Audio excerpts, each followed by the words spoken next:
Hello and welcome to this section of the MATLAB Tutor. Here we're going to dive into some really important functions that we constantly use matrices for. We're going to talk about determinants and inverses, which are really important. Before I get there, I want to talk about a few simpler things to understand. Let me create a matrix called A, and I'll fill it with data as follows. 3, negative 5, 3, 5, 5, negative 7, 0, 1, 2. So I have a 3 by 3 matrix here called A.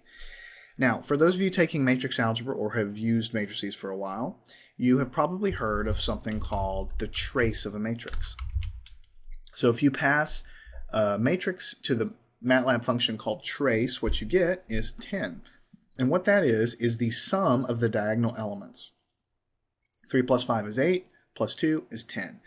So it's very straightforward. There's nothing much more to it. You take the diagonal elements of a matrix, you add them up, that's called the trace. So if you ever have a need to do that, you have a built-in function for it. There's also something that you probably studied if you've taken a linear algebra class called the rank of a matrix, and there's a built-in function in MATLAB for that. If you ever need to calculate the rank of a matrix, just pass it the matrix, and in this case you'll get a 3. Now, notice this is a 3 by 3 square matrix, so most of the time the rank of the matrix is just going to be equal to, the dimensions. In this case, it's 3 by 3, so the rank is going to be 3. But it's a little more complicated when the matrix is not square. You can't really predict the rank ahead of time. There's a way to calculate the rank. It has to do with figuring out if the rows and columns are linearly independent from one another, and by looking at what you get when you do that simplification, you'll figure out the rank. So if you're studying linear algebra, it's beyond the scope of this video session to teach you how to calculate the rank by hand. But if you're taking that in a class, you've heard of the rank before, you know how to do it by hand. This is the MATLAB function to calculate the rank of a matrix by hand, and that's as much as I really want to say about it, because to do it by hand, you have to do some manipulations of the matrix to prove to yourself the rank. So let me close that off. Let me teach you the determinant of a matrix. So let's go and calculate. Let's set up a matrix B, something that we can all visualize. 4, 5, next row, 2, 3. So here's this guy. To calculate the determinant of a matrix, which has so many applications, it's just DET, determinant of a matrix. You just stick the matrix in there, and then MATLAB calculates the answer is 2. So the determinant of this matrix is 2. And I picked a 2 by 2 matrix because the way you calculate it by hand is you do like an X. So it's 4 times 3, that gives you 12, minus 5 times 2, which is 10. So it's 12 minus 10, that gives you 2. So that's how you calculate the determinant of a 2 by 2 matrix. Now this other matrix we calculated is a larger matrix. To calculate the determinant of this, you can do it. It's not that hard. It's something I teach by hand when I do my lessons in circuit analysis and other math classes, because you use it so much. But in the context of MATLAB, you want MATLAB to do it for you, so you just pass it the matrix, and then it calculates the determinant for you using the rules of matrix algebra. The larger the matrix you have, the more involved it is to calculate the determinant. So a 3 by 3 matrix really isn't that hard to do by hand. But when you get into 4 by 4s, and definitely anything larger, 5 by 5, 6 by 6, anything bigger, calculating the determinant by hand is just a pain. So you need to do that, using a calculator or a computer like this. So you just pass it the matrix. Okay, and then finally, I want to teach you how to calculate the inverse. So here I have matrix A. To calculate the inverse, it's just INV matrix A. So you just have the function called inverse, INV, and you pass it the matrix, and what you get back is another matrix. When the thing that students sometimes get confused about is when you take the determinant of a matrix, you should always expect a number. That's what you get back, a number. When you calculate the inverse of a matrix, you should always get a matrix back. And by the way, the definition of a matrix inverse is such that if you take the inverse and you multiply it by the original matrix, you should get an identity matrix back. So we can actually do that. We can say original matrix A times the inverse of matrix A. Don't forget, this multiplication is doing, as this is a matrix here, this inverse of matrix A is itself a matrix. So you have a matrix times a matrix. So when you do this multiplication, you're doing matrix multiplication, row by column, row by column. And when we do this, we get ones. We get ones along the diagonals. Now you can ignore these negative signs here because what's happening here is, see, when MATLAB calculates the inverse, you see all these decimals everywhere. It's got to do some approximation somewhere.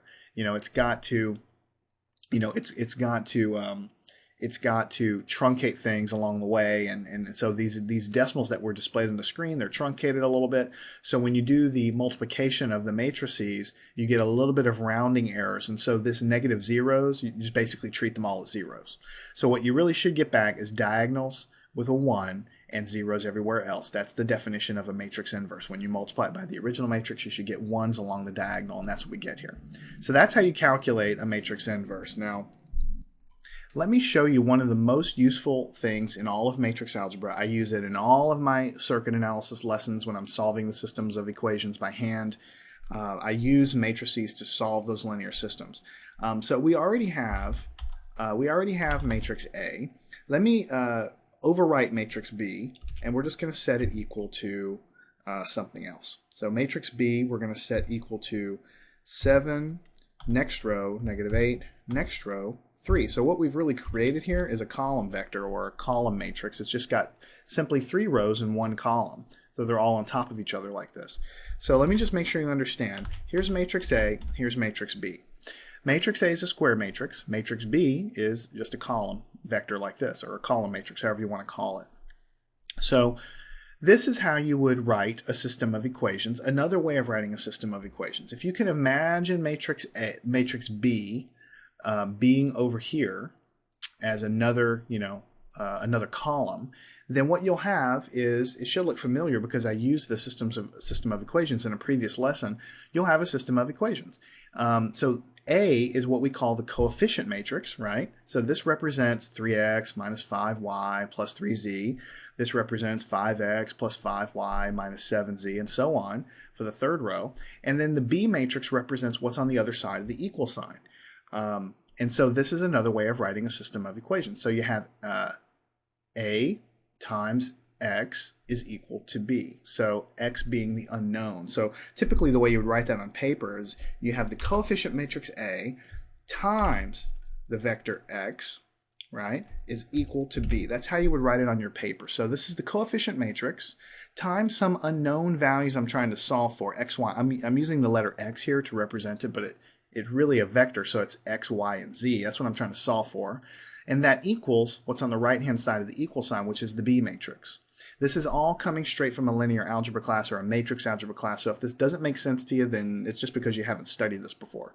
But the bottom line is you can use matrices like this to represent a system of equations. And what we want to do is solve for x, just like we want to solve for x for any equation. That's what we want to do.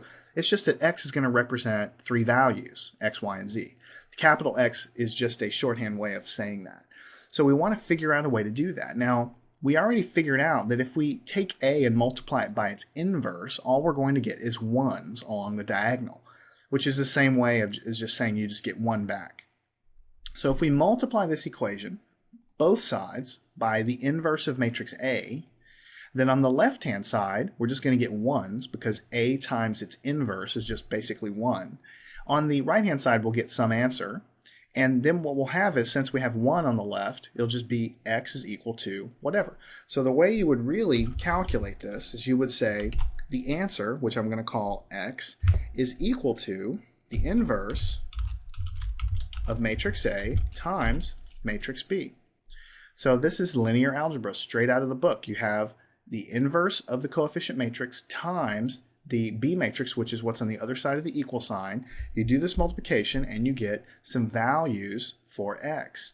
And x is a capital X. Notice there's 3 values in here. The top one is for x, the middle one is for y, the last one is for z. So then these are the answers. X is equal to 0.6466, y is equal to negative 0.0862, z is equal to 1.5431. And those are the answers. So if you had a system of equations, one way you could solve it in MATLAB is to make a coefficient matrix. This is the coefficients on the left-hand side of the equal sign of your system. You make a column vector of what's on the right-hand side of the equal sign, and then all you do is take the inverse of A times B, and these are your answers. Now this should look a little bit familiar to you because I solved this problem before. So let me tie the knot and show you a little bit closer. So we'll say system. We'll call it system is equal to, I'm going to put it all together. 3 space -5 space 3 space 7. Next row, 5, 5, -7, -8. Next row, 0, 1, 2, 3. So this is exactly what we typed before. Notice matrix A is this and matrix B is this. So what we have here, I've just created a giant matrix that has all of the coefficients right here, and then it has the column vector appended on the right-hand side. Now notice that this is exactly what I showed you a few lessons ago. I told you this was an augmented matrix. You've got the coefficients on one side, and you have like an invisible dotted line, and then you have what's on the right-hand side of the equal sign there. And I told you that if you represent your system like this, then you can just do row reduced echelon form, and then basically you get your answers. You can read it right off the matrix, because here you have a 1, so x is equal to this, y is equal to this, z is equal to this. So what we get is an answer by doing row reduction. You can read it directly off the augmented matrix. It's exactly the same thing as saying that x is equal to the inverse of matrix A times matrix B. Remember, matrix A is just the coefficient matrix, and you're taking the inverse and you're multiplying by this column vector, which is what's on the right-hand side of the equal sign, and notice we get the same numbers. X is equal to this, y is equal to this, and z is equal to this. So it's kind of a nice lesson to teach you that there's always more than one way to solve a problem. Which way is better? I mean, they're both the same thing, basically, or they're both equivalent ways of getting to the answer. If you want to represent the entire system of equations, including what's on the right-hand side of the equal sign, in your matrix, fine. You can do a row reduction, read the answers right off. If you want to have two matrices, one of them being a coefficient matrix and one of them being a what's on the right-hand side of the equal sign, you can use a matrix inverse and multiplication to get the answer, and that's going to give you the same set of answers. It doesn't matter to MATLAB. MATLAB can do it both ways. Usually by hand, what you prefer to do is this way. Because you can usually use your calculator to find the inverse and then do a quick multiplication and then you get your answers. Doing this row reduction by hand on paper and showing your work could be a little bit of a bear. But when you're dealing with MATLAB and you're using a computer anyway, you have your freedom to do it either way. I just wanted to show you how you would use the matrix inverse for a practical reason. So we're done with this section. We've covered a lot of material. We've covered how to find the trace of a matrix, how to find the rank of a matrix. We've learned how to calculate the determinant and also how to calculate the inverse. And I've tried to tie this together with previous examples to show you how you can basically tackle a problem more than one way using MATLAB.